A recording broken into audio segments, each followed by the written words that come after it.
Bem-vindos, amantes da escuridão, a mais uma jornada sinistra em nosso canal de contos de terror. Preparem-se para mergulhar nas profundezas do desconhecido, onde sombras ganham vida e segredos ocultos emergem da escuridão. Hoje temos uma história que irá arrepiar a espinha e deixar a sua mente inquieta. Mas antes de nos aprofundarmos nessa narrativa sombria, não se esqueça de se inscrever, ativar o sininho para receber notificações e deixar seu like, pois o terror aguarda por você. Prepare-se para ser transportado para um mundo onde a linha entre realidade e pesadelo se desfaz. Sem mais delongas, mergulhemos de cabeça em mais um conto que desafiará os limites da sua coragem. Luzes apagadas, fones de ouvido ajustados e que a escuridão nos guie nesta jornada sombria. Começamos agora.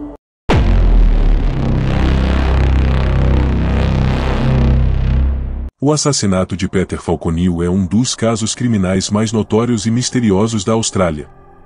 O crime ocorreu em 14 de julho de 2001, quando Peter Falconio, um mochileiro britânico de 28 anos, e sua namorada, Joanne Lees, estavam viajando pela Stuart Highway, uma rodovia remota que atravessa o vasto outback australiano. O caso, cheio de reviravoltas e mistérios, capturou a atenção internacional e permanece na memória coletiva como um exemplo assustador dos perigos que podem ser encontrados em áreas isoladas. Peter Falconio e Joanne Lees estavam viajando pela Austrália em uma viagem de carro que era parte de sua grande aventura ao redor do mundo. O casal, ambos da cidade de Huddersfield, na Inglaterra, tinha chegado à Austrália em janeiro de 2001 e planejado explorar o país em uma van alugada, enquanto desfrutavam das belezas naturais e da liberdade que o mochilão proporcionava. Eles já haviam percorrido várias regiões do país, e em meados de julho, estavam dirigindo na Stuart Highway, a caminho do norte, em direção à cidade de Darwin.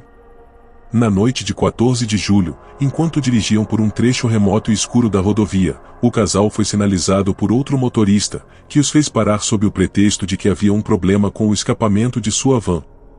Quando Peter saiu do veículo para verificar, o homem o atacou e atirou nele.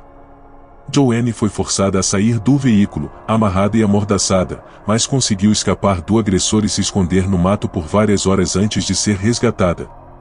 O corpo de Peter Falconio nunca foi encontrado, e isso contribuiu para o mistério e a angústia em torno do caso. A investigação que se seguiu foi uma das mais intensas da história da Austrália. A polícia iniciou uma busca massiva pela vasta área desértica, tentando encontrar qualquer vestígio de Peter ou do criminoso. O caso rapidamente se tornou um assunto de interesse nacional e internacional, com a mídia acompanhando cada novo desenvolvimento. Joanne Lees foi interrogada várias vezes e, inicialmente, enfrentou dúvidas sobre a veracidade de sua história, mas manteve consistentemente sua versão dos eventos. O caso finalmente teve um avanço significativo quando a polícia conseguiu identificar o DNA de Bradley John Murdoch, um homem com um histórico criminal extenso, no veículo e nas roupas de Joanne Lees. Murdoch, que já era conhecido pelas autoridades por envolvimento em tráfico de drogas e outros crimes, foi preso e acusado do assassinato de Peter Falconio e do sequestro de Joanne Lees. O julgamento começou em outubro de 2005 e durou 2 meses, com grande cobertura da mídia. Durante o julgamento, a promotoria apresentou evidências circunstanciais, incluindo o DNA de Murdoch e o testemunho de Joanne Lees, que identificou Murdoch como o homem que a atacou naquela noite. A defesa tentou desacreditar a testemunha, sugerindo que ela estava envolvida no desaparecimento de Peter ou que havia inventado a história, mas essas alegações foram rejeitadas pelo tribunal. Em dezembro de 2005, Bradley John Murdoch foi condenado pelo assassinato de Peter Falconio e pelo sequestro de Joanne Lees, recebendo uma sentença de prisão perpétua. Embora Murdoch tenha sido condenado, o caso de Peter Falconio continua a ser cercado de mistério e controvérsia. O corpo de Falconio nunca foi encontrado, e algumas pessoas ainda questionam o que realmente aconteceu naquela noite. Existem teorias que sugerem que Peter possa estar vivo, que o crime pode ter sido parte de um esquema mais complexo, ou que houve erros na investigação. No entanto, a versão aceita pela justiça é que Murdoch foi o responsável pela morte de Peter, apesar da ausência de seu corpo. Joanne Lees, após o julgamento, escreveu um livro sobre sua experiência intitulado No Turning Back ou Sem Volta, no qual descreveu os eventos da noite do crime e suas consequências. Ela também participou de vários documentários e entrevistas, tentando esclarecer sua história e lidar com as críticas e especulações que enfrentou ao longo dos anos. Joanne voltou para o Reino Unido e tentou reconstruir sua vida após o trauma. O caso de Peter Falconio continua a ser um lembrete assustador dos perigos que podem existir em áreas remotas e isoladas, onde a ajuda pode estar muito longe. A Stuart Highway, uma das rodovias mais longas e solitárias do mundo, tem uma história de acidentes, desaparecimentos e crimes que contribuem para a aura de mistério que a cerca. A história de Falconio e Leis também destaca a vulnerabilidade dos mochileiros e turistas que, embora busquem aventura e liberdade, podem se deparar com situações que jamais poderiam prever. A condenação de Murdoch trouxe algum senso de justiça para a família de Peter Falconio, mas o caso ainda deixa perguntas sem resposta. Onde está o corpo de Peter? Como exatamente o crime ocorreu? Há outras pessoas envolvidas? Essas são perguntas que provavelmente nunca serão respondidas. Enquanto isso, o caso continua a fascinar e assombrar aqueles que o estudam, lembrando a todos que o mundo, por mais explorado que seja, ainda guarda perigos ocultos, especialmente em seus cantos mais remotos.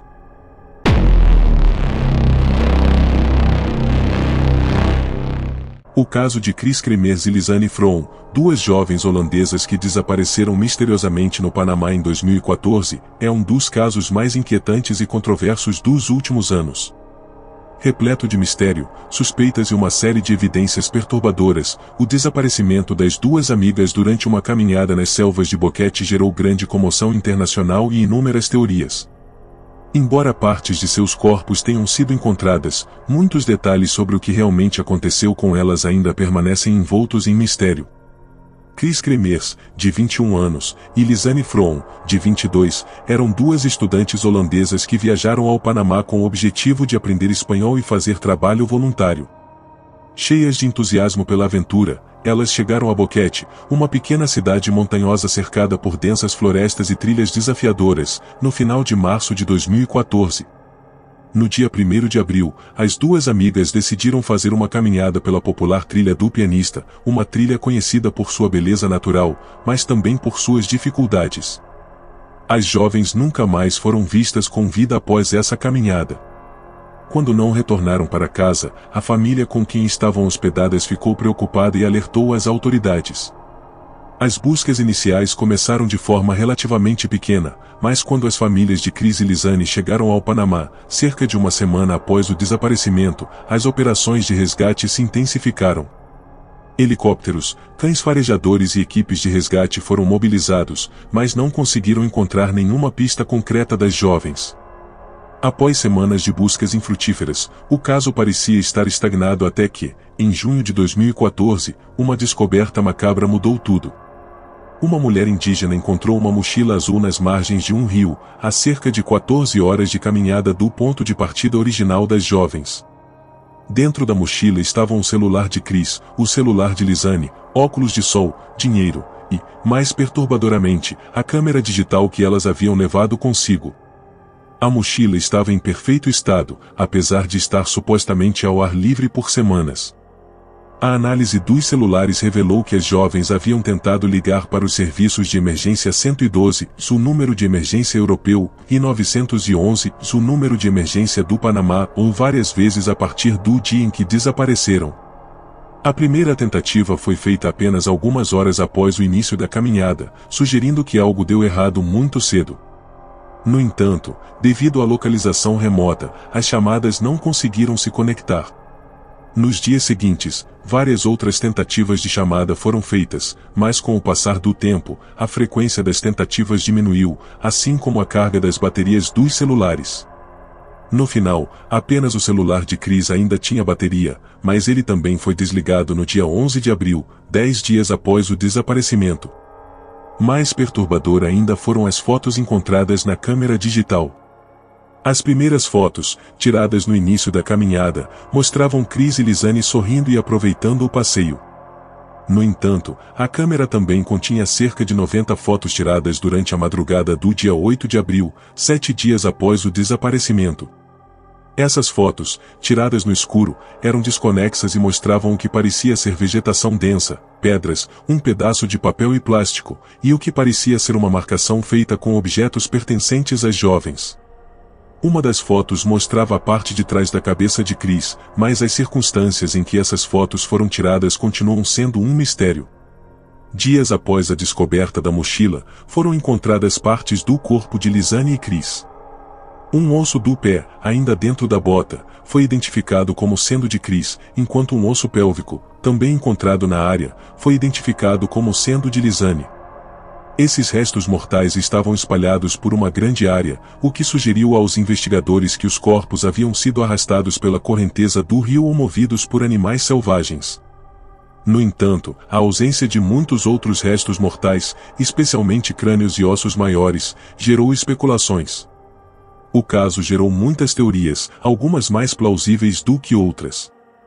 Uma teoria sugere que as jovens se perderam na trilha e foram vítimas da natureza implacável do Panamá, sucumbindo à fome, desidratação ou acidentes fatais. Outra teoria sugere que as jovens possam ter encontrado alguém durante a caminhada e foram vítimas de um crime, como assassinato ou sequestro, com os criminosos posteriormente encenando as evidências para confundir as investigações.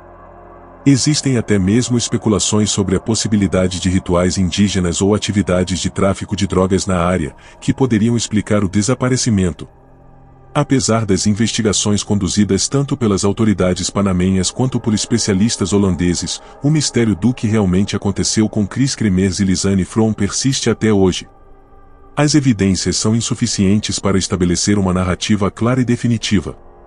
Os celulares e a câmera fornecem apenas vislumbres fragmentados do que pode ter ocorrido, e os restos mortais encontrados não oferecem uma resposta concreta sobre como ou por que as jovens morreram. Para as famílias de Chris e Lizane, a dor da perda é agravada pela falta de respostas. Embora tenham tentado reconstruir suas vidas, a ausência de um encerramento completo continua a assombrá-los.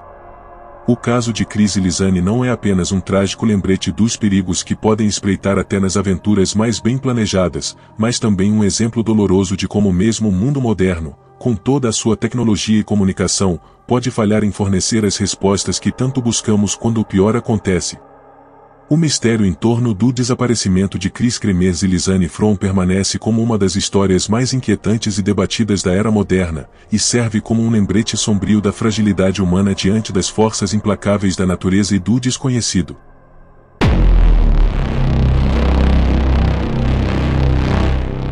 A lenda do O Killer Backpackero na Tailândia é um dos contos mais perturbadores e sombrios que emergiu nas comunidades de viajantes e mochileiros.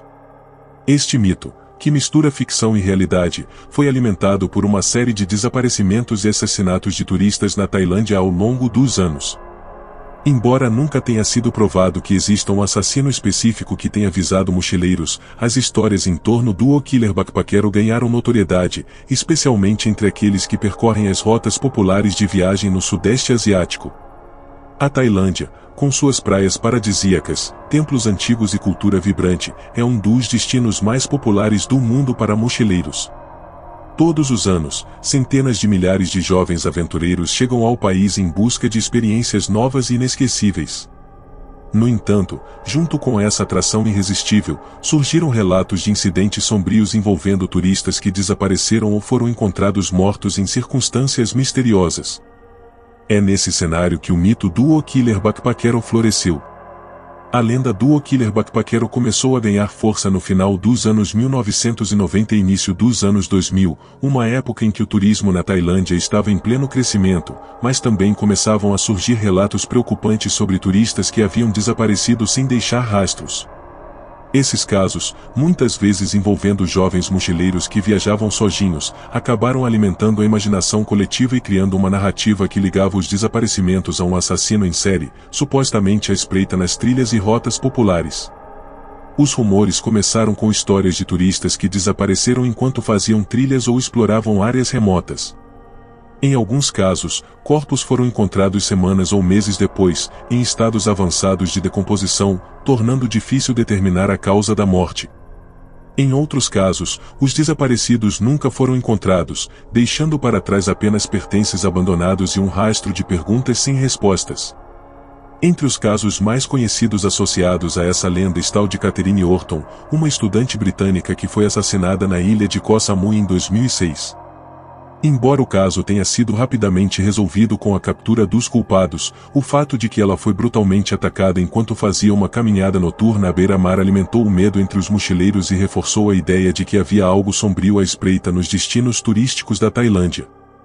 Outro caso que contribuiu para a lenda foi o desaparecimento de David Miller e Hannah Viteridge, dois jovens britânicos que foram encontrados mortos na ilha de Koh Tao em 2014.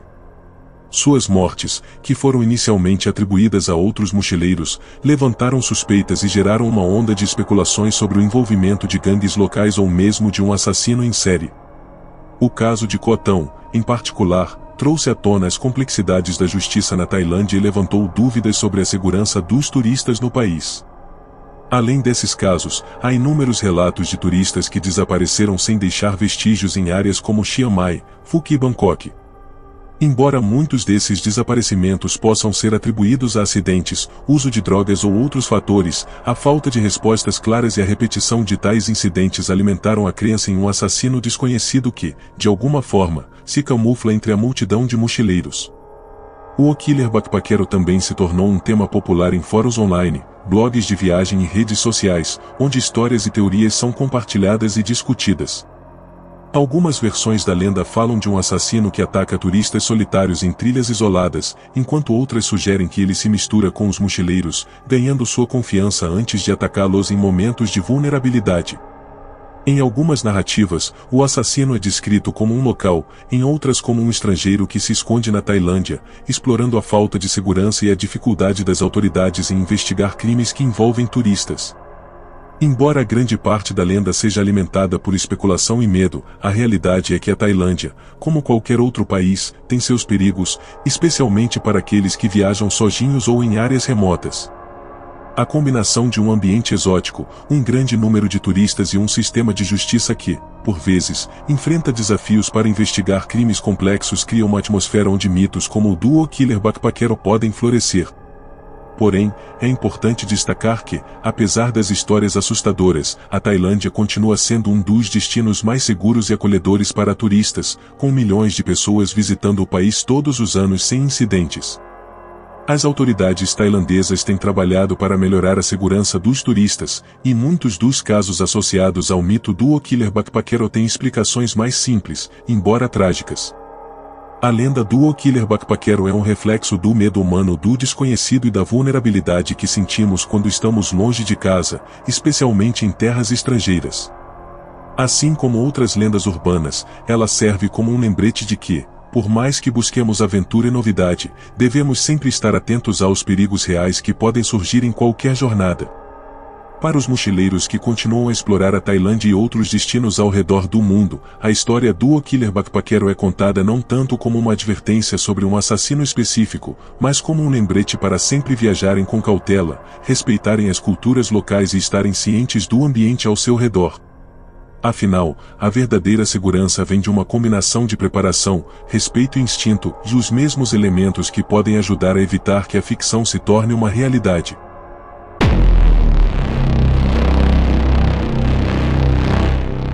Ivan Milat, conhecido como o assassino do Outback australiano, foi um dos criminosos mais infames da história da Austrália. Ele ficou notoriamente conhecido por uma série de assassinatos brutais cometidos contra mochileiros, cujos corpos foram descobertos na floresta de Belanglo, no estado de Nova Gales do Sul, na década de 1990. Seus crimes chocaram o país e o mundo, levando a uma das maiores caçadas humanas da Austrália e resultando em sua eventual prisão e condenação. A história de Ivan Milat é uma narrativa sombria e perturbadora que ainda ressoa no imaginário coletivo, especialmente entre aqueles que se aventuram nas paisagens vastas e isoladas da Austrália. Ivan Robert Marko Milat nasceu em 27 de dezembro de 1944, sendo o quinto de 14 filhos de uma família de imigrantes croatas. Criado em um ambiente de disciplina rígida e trabalho duro, Milat começou a mostrar sinais de comportamento delinquente desde cedo, cometendo pequenos furtos e exibindo uma tendência à violência. Na adolescência, ele já tinha sido preso várias vezes por roubo e outros crimes, mas foi apenas nos anos 90 que sua verdadeira natureza monstruosa seria revelada. Entre 1989 e 1992, 7 mochileiros desapareceram enquanto viajavam pela Austrália. As vítimas eram jovens, tanto homens quanto mulheres, que estavam explorando o país com suas mochilas, como muitos outros turistas. Eles foram atraídos para suas mortes por Milat, que os sequestrava enquanto oferecia caronas nas estradas rurais ou os atacava em áreas remotas onde estavam acampando. As vítimas de Milat eram torturadas, abusadas e, eventualmente, assassinadas de maneira brutal. Seus corpos eram deixados na floresta de Belanglo, onde foram encontrados em diversos estados de decomposição. O caso começou a se desdobrar em setembro de 1992, quando os corpos de Caroline Clarke, de 21 anos, e Joanne Walters, de 22 anos, ambas mochileiras britânicas, foram encontrados na floresta de Belanglo. Clarke tinha sido baleada várias vezes na cabeça, enquanto Walters foi esfaqueada 35 vezes. A brutalidade dos crimes alarmou as autoridades e a população, mas a verdadeira magnitude do horror só seria revelada nos anos seguintes. Em outubro de 1993, a polícia encontrou mais 3 corpos na mesma floresta: James Gibson e Deborah Everis, ambos australianos, e Simone Samido, uma mochileira alemã. Todos haviam desaparecido enquanto viajavam pela região, e suas mortes apresentavam sinais de tortura e violência extrema. No mês seguinte, 2 outros corpos foram encontrados na floresta, identificados como os mochileiros alemães Anja Abschied e Gabor Neugebauer, que haviam desaparecido no final de 1991. Abschied foi decapitada, e a cabeça nunca foi encontrada. Neugebauer foi baleado várias vezes, entre outras atrocidades. Essas descobertas macabras geraram uma onda de medo e histeria entre os mochileiros e moradores da região, e a mídia começou a chamar o criminoso responsável pelos assassinatos de o assassino do Oltak. A polícia formou uma força-tarefa especial para investigar os crimes, e com a ajuda de evidências forenses e testemunhos, eles finalmente chegaram até Ivan Milat. Milat foi preso em 22 de maio de 1994, após uma operação policial cuidadosamente planejada. Durante a busca em sua casa, foram encontradas evidências incriminatórias, como pertences das vítimas e armas que correspondiam às usadas nos assassinatos. Milat foi levado a julgamento em 1996, onde enfrentou 43 acusações, incluindo 7 de assassinato. Ele se declarou inocente, mas as evidências contra ele eram avassaladoras.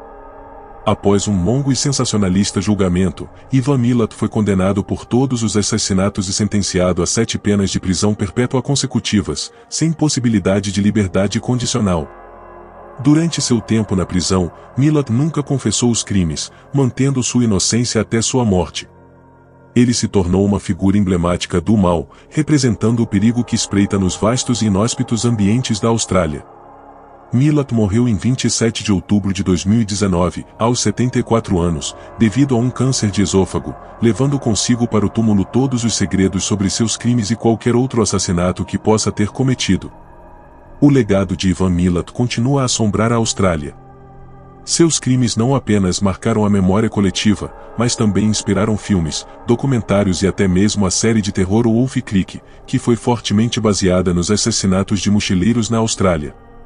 A floresta de Belanglo, onde os corpos das vítimas foram encontrados, tornou-se um símbolo sombrio e um lugar assombrado pela memória daqueles que perderam suas vidas de forma tão brutal. O caso de Ivan Milat também deixou um impacto duradouro nas práticas de segurança dos mochileiros na Austrália e em outros países. A confiança e o espírito aventureiro que caracterizavam os mochileiros da época foram profundamente abalados, levando a uma maior conscientização sobre os perigos potenciais de aceitar caronas de estranhos ou explorar áreas remotas sem precauções adequadas. Além disso, a investigação e a captura de Ivan Milat destacaram a importância das técnicas modernas de investigação forense e do trabalho meticuloso das forças policiais. A caçada ao assassino envolveu uma colaboração intensa entre diferentes agências, o uso de tecnologia avançada para a época e a persistência das autoridades em reunir todas as peças do quebra-cabeça para trazer Milat à justiça. Embora Ivan Milat tenha sido condenado, as circunstâncias em torno de seus crimes continuam a levantar questões e especulações.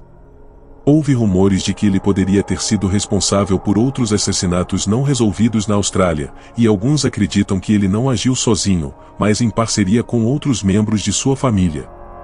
No entanto, nenhuma dessas alegações foi provada, e o verdadeiro alcance dos crimes de Milat pode nunca ser completamente conhecido. O caso do assassino do Otakeo serve como um lembrete sombrio das profundezas da depravação humana e do perigo que pode estar à espreita nos lugares mais inesperados.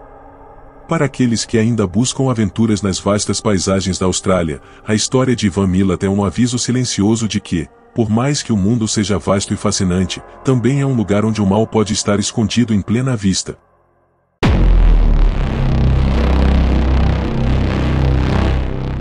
O sequestro de Jaime Clois é um dos casos mais perturbadores e surpreendentes da história recente dos Estados Unidos.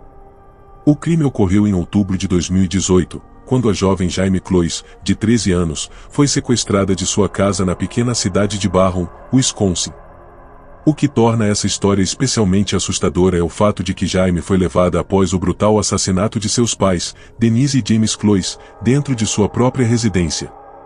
O sequestro e os assassinatos foram cuidadosamente planejados por Jake Thomas Patterson, um homem de 21 anos, que não conhecia Jaime, mas que havia se tornado obcecado por ela após vê-la subir em um ônibus escolar. Na madrugada do dia 15 de outubro de 2018, Jake Patterson decidiu executar seu plano diabólico. Ele dirigiu até a casa dos Clois, estacionou seu carro a certa distância e se aproximou da residência com um rifle calibre 12. Patterson havia se preparado meticulosamente, removendo todas as luzes e dispositivos que poderiam identificá-lo, como placas do carro, e usando uma máscara e roupas escuras. Sua intenção era invadir a casa, matar qualquer um que estivesse lá e sequestrar Jaime. Naquela noite, Jaime estava dormindo quando foi acordada pelos latidos frenéticos de seu cachorro. Ao perceber que algo estava errado, sua mãe, Denise, tentou ligar para o 911, mas foi interrompida por Patterson, que forçou a entrada na casa. Ele imediatamente confrontou James Clois, o pai de Jaime, na porta da frente. James perguntou quem era o invasor e o que ele queria, mas não teve tempo de reagir antes de ser baleado mortalmente por Patterson. O criminoso então entrou na casa e encontrou Denise e Jaime escondidas no banheiro. Denise havia trancado a porta e estava abraçando Jaime, tentando protegê-la. Patterson arrombou a porta do banheiro e ordenou que Denise amarrasse Jaime com fita adesiva. Depois, ele amarrou as mãos e os tornozelos de Jaime e colocou uma fita em sua boca. Em seguida, ele atirou em Denise a queima-roupa, matando-a instantaneamente. Jaime foi forçada a assistir ao assassinato brutal de sua mãe antes de ser arrastada para fora da casa e colocada no porta-malas do carro de Patterson. Durante todo esse tempo, o sistema de emergência do 911 havia captado a ligação de Denise e despachado policiais para a casa dos Clois, mas quando eles chegaram, já era tarde demais. Os corpos de James e Denise foram encontrados, mas Jaime havia desaparecido sem deixar rastros. O sequestro de Jaime Clois e o assassinato de seus pais causaram um grande impacto na comunidade de Barron e em todo o país. A polícia iniciou uma busca massiva por Jaime, mobilizando centenas de agentes e voluntários. Durante 88 dias, não houve sinal de Jaime, e o caso parecia se tornar mais sombrio a cada dia que passava. Patterson manteve Jaime em cativeiro em sua cabana isolada em Gordon, Wisconsin, a cerca de 100 quilômetros da casa dos Clois. Durante esse período, ele a manteve em condições precárias, trancada embaixo de uma cama, cercada por caixas e objetos pesados para impedir que ela escapasse. Jaime era alimentada esporadicamente e vivia em constante medo de sua vida. No entanto, no dia 10 de janeiro de 2019, Jaime conseguiu escapar. Patterson havia deixado a cabana e Jaime, aproveitando a oportunidade, empurrou os objetos que a mantinham presa e fugiu para uma estrada próxima. Ela encontrou Jane Noter, uma mulher que estava passeando com seu cachorro. Jaime se identificou e pediu ajuda. Noter, chocada e alarmada, imediatamente levou Jaime até a casa de seus vizinhos, Christine e Peter Kazinskas, onde ligaram para o 911. A ligação levou a uma resposta rápida das autoridades. Jaime foi resgatada e levada para um local seguro, onde finalmente pôde contar sua história. Jake Patterson foi preso logo em seguida, enquanto dirigia pela cidade em busca de Jaime. Ele foi detido sem resistência e posteriormente confessou os assassinatos e o sequestro. O resgate de Jaime Clois foi recebido com alívio e alegria em todo o país. Sua coragem e determinação para sobreviver e escapar de seu captor foram amplamente elogiadas. Jake Patterson foi acusado de 2 homicídios e 1 sequestro, e em março de 2019, ele se declarou culpado de todas as acusações. Em maio de 2019, Patterson foi condenado à prisão perpétua sem a possibilidade de liberdade condicional. O caso de Jaime Clois destaca não apenas os horrores que ela suportou, mas também a resiliência incrível de uma jovem que, contra todas as probabilidades, conseguiu escapar e sobreviver. Seu sequestro e resgate permanecem como um exemplo assustador de como o mal pode se manifestar de forma inesperada, mas também como um testemunho do poder da esperança e da força interior diante das circunstâncias mais desesperadoras.